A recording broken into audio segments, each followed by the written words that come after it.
good look for him, considering all of the accusations Quad hurled at him over the years. Greg is losing it. He has lost it, Toya said in a confessional. Dr. G and Sweet Tea returned to their room, and he chastised her every step of the way. He really doesn't want Sweet Tea interacting with Quad, and when they got back to their room, he freaked out even more about how he wanted to leave his failed marriage in the past. If that's the case, then what are you doing on this show, sir? While Dr. G walked off into the abyss, the rest of the cast was scattered around the resort, reflecting on the drama. It's becoming clear to everyone that Greg can't deal with the emotional labor of having to mingle with Quad and King. It's just too much to listen to her talk about busting it open 15 times a week. Letitia tried her best to calm him down, but the episode ended with him taking a walk to cool off. He left her sitting in the hotel room by herself, and she had no idea where he went. Maybe he should just walk on over to the airport. This trip doesn't seem healthy. Married to Medicine Season 11, Episode 4 Recap. The Showdown at the Saloon. Grab your spurs and your 10-gallon hats. Married to Medicine entered its Cowboy Carter era this week with a trip to a dude ranch in Orlando, Florida. We thought Orlando was just known for Disney World. Apparently, it also offers Western-themed glamping experiences for Bravo-liberties. Last week, we saw Phaedra, Latiasha, and Dr. Contessa organize this trip with big hopes of building unity among the friendships. They want this trip to be the polar opposite of Season 10's trip to Napa. So far, the results seem to be mixed. Keep on reading for a breakdown of all of the drama from Married to Medicine Season 11, Episode 4, Flannels and Fake Apologies. What happened in Married to Medicine Season 11, Episode 4? When we saw Dr. Simone getting on the plane at the end of Episode 3, she asked, "What time does the shit show start?" It started pretty much as soon as they got to the dude ranch. They swear they're trying to make peace, but they have an odd way of going about it. Meanwhile, Toya channeled her inner Tyra Banks for a Beyoncé-themed photo shoot. The rest of the women had no idea what they actually signed up for. A resort, a rodeo, and a ranch. Episode 4 kicked off with the women arriving at Westgate River Resort and Rodeo. Immediately, the cast had mixed reviews. Quad was hopeful that there would be dudes at the dude ranch. Dr. Simone was excited for a new opportunity, but Dr. Jackie said the whole thing felt like a punishment. This also seemed like a punishment for the staff at the resort.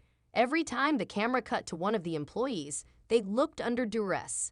Imagine how they'd react to a group of real housewives. Those poor folks would be terrified. On a serious note, this resort/rodeo/dude ranch experience looked pretty neat. They all stayed in what looked like giant chuck wagons, outfitted with beds, couches, and showers. It's a far cry from the tent camping that most of us do. Toya wants Phaedra to clock in. 5 minutes after arriving at the resort, Toya started stirring the pot. She decided to poke at Phaedra about her unwillingness to open up to the group. Previously, we saw her prying into Apollo Nida's marital issues. Now, it's starting to become clear that she wants Phaedra to earn her stripes on M2M. Toya started asking Phaedra about what makes her tick. Phaedra didn't have an answer. It further proved Toya's point that Phaedra just doesn't do much for this group. "You brought us all on this girl's trip for us to all open up," Toya told Phaedra. "When are you?" No one seemed to have Toya's back in the moment, but in a confessional, Heavenly admitted to feeling the same way about Phaedra. "Why are you on this show if you're not going to bring anything to the table?" Privately, Heavenly talked to Jackie about the situation with Phaedra. She theorized that perhaps Phaedra has things going on in her life wants to open up about, but she's just slow to do it with a new friend group. However, she has to give them something to work with. So far, she hasn't. "We have a great group of girls in this friendship circle," Dr. Jackie said in a confessional. "We just have to know what's going on to be able to help you." Lies and line dancing. For the first night at the ranch, the ladies planned a night at the saloon. They all got dolled up in their cowgirl outfits and headed out for a night of Western-themed fun. Some of the ladies were more committed to the theme than others. Married to Medicine Season 11, Episode 10 Recap. A Tipsy Vibe Check. This week's episode of Married to Medicine should have been sponsored by Don Julio. A little too much booze caused the Key West couple's trip to go south in record time. Seriously, you could get a hangover by proxy just by watching this episode. Last week, Dr. Simone and Dr. Heavenly talked about how they wanted the group to return to Atlanta lighter than they left. That's not happening. This year's couple's trip was like a ticking time bomb, and in Married to Medicine Season 11, Episode 10, Battle of the Exes, the bomb went off. What happened on Married to Medicine Season 11, Episode 10? The couple's trip to Key West continued this week, with Dr. Heavenly and Dr. Simone as committed as ever to their mission of promoting peace within the group. Unfortunately, that is easier said than done when you have an ex-husband and wife on the trip along with their new partners. Things quickly took a turn for the worse after a boozy night pulled out some old hard feelings between Quad and Dr. G. Too many exes, too little time.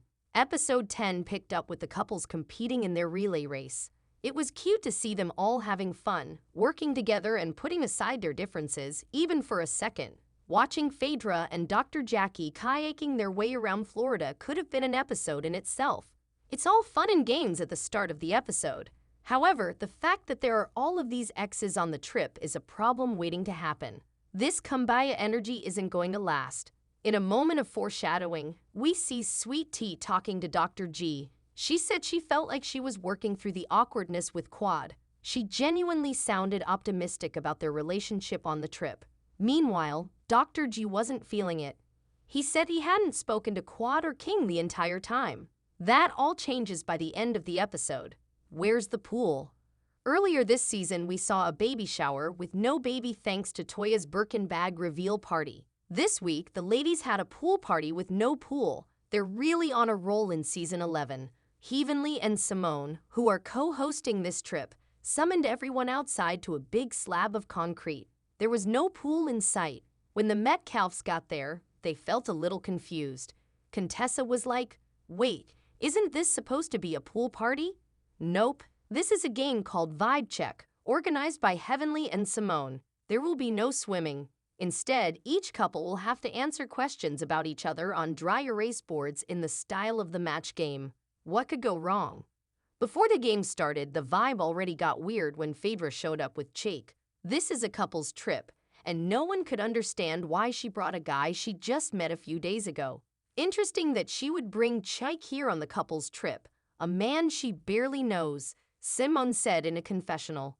Quad wants to bust it open for King. You can't fault Phaedra for wanting some company on the couple's trip, especially since Apollo is lurking around the resort, ready to join in on the fun. Plus, Chake picked a good day to show up.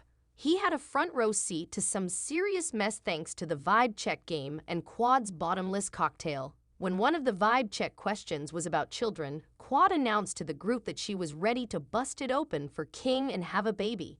He already has a 9-year-old, and Quad said that seeing him in daddy mode made her even more excited about reproducing with him.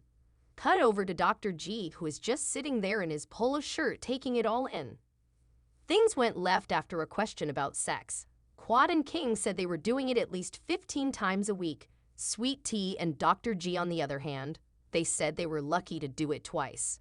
Quad's liquored-up mind decided this would be a good time for her to interject, and she told her ex-husband his new wife they needed to have more sex. She also wants to plan their baby shower.